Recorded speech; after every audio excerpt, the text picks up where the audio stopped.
See, when Governor Spotswood, Colonial Governor Spotswood, sent a group of friends called, he dubbed them the Knights of the Golden Horseshoe. This is before the American Revolution, so the Virginia governor was British after all.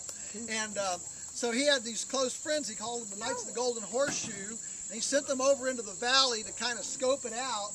And they wrote letters back saying everywhere they rode in the valley, they rode all day and tied the grass in knots above the horse's saddle. This was a massive savanna, silvopasture, maintained by fire, large herds of buffalo, elk, antelope, and wolves.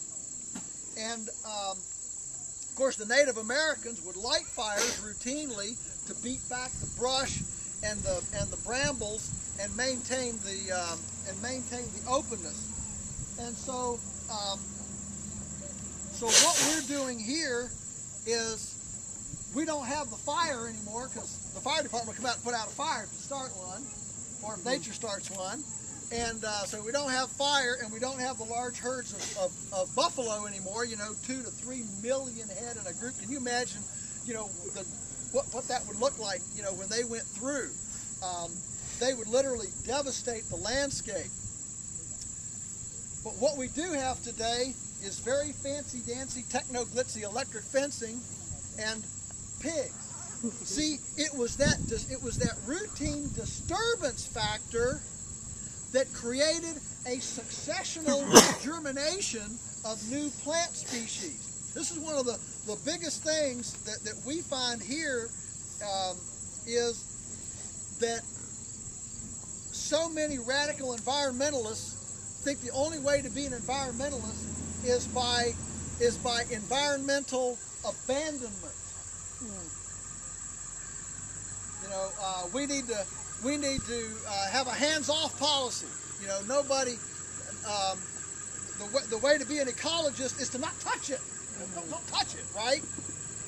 And the fact is, that's not even an ecological pattern, because all the beings in nature, from the earthworms to the animals to whatever, nobody can opt out of participation.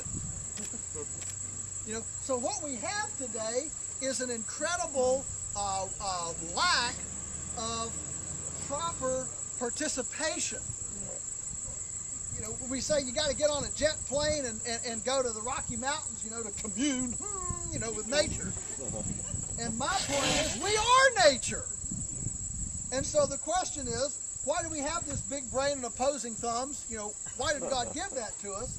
And I would suggest the reason is to massage the landscape, massage this ecological womb with the proper amount of disturbance to strategically awaken a greater diversity and volume of solar conversion into decomposable biomass than nature would grow in a static state.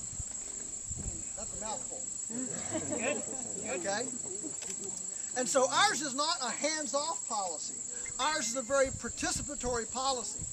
And so it's this disturbance that moves the ecology forward, that freshens it. You know, if you want to grow a garden in your backyard, you don't just take carrot seeds and beet seeds and throw them over your shoulder into the lawn and say, okay, now we've got a garden. You're going to have to take a spade and a shovel. You have to do some disturbance, right? I mean, if you and your beloved are going to build a house, right? First, there's a disturbance. What kind of house is it going to be? Where is it going to be?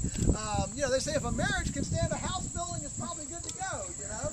And you got to decide on where it'll be, how big it'll be, how it'll be situated, what it'll be built out of. And then the backhoe comes, you know, and gouges into the ground and starts with footers. And everybody's complaining about don't drag mud in the car, right?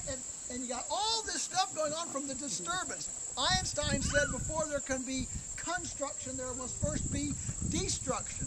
The Egyptians have the metaphor of the phoenix rising out of the ashes. Everybody likes to focus on the phoenix, but nobody likes to focus on the ashes that were necessary for the phoenix to rise. And if I may go where angels fear to tread, that's the problem with both the Bush and the Obama bailout plans, is that they artificially contrive to maintain failed policies of the past and did not let the level of societal and economic economic disturbance come to the culture for entrepreneurial innovation and antidotes to antiquated systems to occur.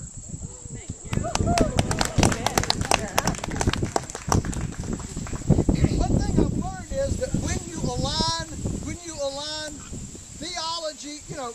theology, I mean, you got to be lost before you're saved. I mean, there are a few things as disturbing as repentance, right? And so when you align, theology, ecology, economics, and society, and they all, you're probably onto some truth. And so this disturbance thing is important. But the thing is, you can't disturb too much, or you get problems.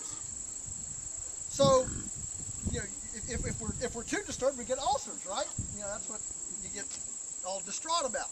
And so you need disturbance. A marriage can't move forward without having disturbing conversations. If you decide we're just going to have a list of taboo subjects, we're not going to talk about those. You can't progress to a new. You got to get this disturbance thing. See, because it's so critical.